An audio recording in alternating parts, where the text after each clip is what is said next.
Twitter handle पर tweet किया है और नीतीश कुमार पर निशाना साधा। उन्होंने कहा है कि विज्ञापन में अरबों खर्च किए जा रहे हैं, कोई विकास नहीं हो रहा, इस तरीके का सवाल भी था। तेजस्वी यादव जी जब हवाई यात्रा करते थे, करोड़ों उड़ाते थे, उस दिन वो चिंता नहीं होती।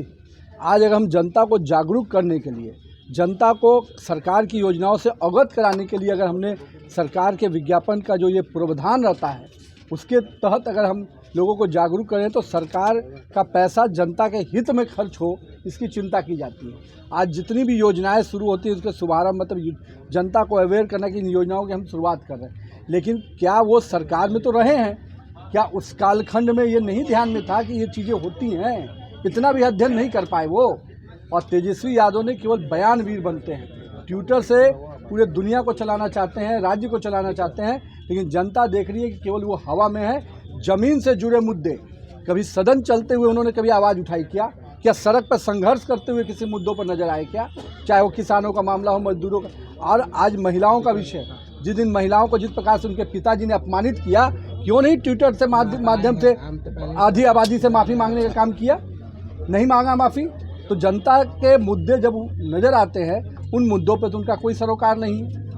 देश की आधी आबादी को अगर जागरूक करने के लिए माननीय मुख्यमंत्री जी संवाद कार्यक्रम के तहत जा रहे हैं तो उनको तो खुशी होनी चाहिए। उनके कालखंड में महिलाओं को किस प्रकार से रबर स्टाम्प बना कर रखा जाता था, ये बोलने की आवश्यकता नहीं है, लेकिन नीतीश कुमार और नरेंद्र मोदी की सरकार ने महिलाओं को अधिकार दिया, महिलाओं को प्रतिनिधित्व किया कि आप आगे आके काम करें। और आज यही कारण है कि हर क्षेत्र में महिलाएं आगे बढ़ी हैं। उनके समय के लोग शिल्पी हत्याकांड के रूप में याद करते हैं और आज के कालखंड में लोग महिलाओं को, बच्चियों को शिक्षा के लिए साइकिल चलाते हुए याद करते हैं। दोनों में ये अंतर है। बिहार में महागठबंधन की सरकार बनती है तो कांग्रेस प्रभारी कहते हैं कि दो डिप्टी सीएम होंगे, ऐसे में क्या प्रेशर? मेरा ये कहना है कि कांग्रेस के जो अध्यक्ष हैं वो दिन में भी सपने देख रहे हैं। देखें, दो दर्जन डिप्टी सीएम बना ले। जब सपने में ही बनाना है तो कोई दिक्कत नहीं है, 243 डिप्टी सीएम बना सकते हैं वो।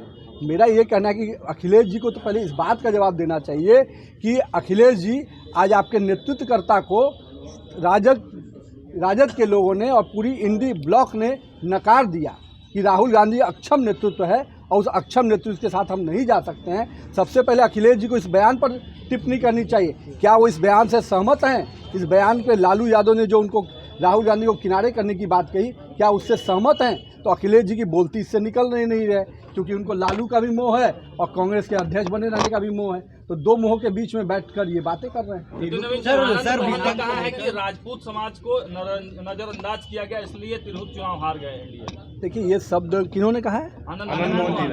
अब जो उनका वे है, अभी हाल ही में जो चुनाव हुए, 4 विधानसभा के चुनाव हुए, चारों में भारतीय जनता पार्टी, एनडीए गठबंधन, सब लोगों ने मिलकर चुनाव जीता है और स्पष्ट रूप से सभी समाज को प्रतिनिधित्व दिया जाता है। यही तो एनडीए की खूबसूरती है, किसी समाज के नाम पर नहीं, सभी समाज को कैसे लेके चलना है, ये एनडीए का अपना काम करने का प्रणाली है। विपक्ष अमित शाह को चनक बता रही है सर कि वो एक चट्टान है। विपक्ष अमित शाह को चट्टान बता रही है कि वो चाणक है, जो 11 साल में उन्होंने देश में किया है, वो तारीफ लायक है। अब विपक्ष चाणक्य बता रही है तो ये तो अच्छी बात है। उन्होंने देश के हित में, पार्टी के हित में जो नीतियां बनाई, जो रणनीति तय किया, आज कहीं ना कहीं पार्टी का भी विस्तार हुआ है। और देश में आज गृह मंत्री रहते हुए उन्होंने जिस प्रकार से देश की आंतरिक सुरक्षा को मजबूत किया है, कि जिस प्रकार से पहले लगातार बम विस्फोट और अन्य तरह की घटनाएं होती थी, आतंकवादी हर समय नजर आते थे, आज गृह मंत्री रहते हुए उन्होंने जो आंतरिक सुरक्षा को मजबूत किया है, तो कहीं ना कहीं एक बड़ी उपलब्धि है। और मैं तो कह सकता हूँ कि सरदार पटेल के बाद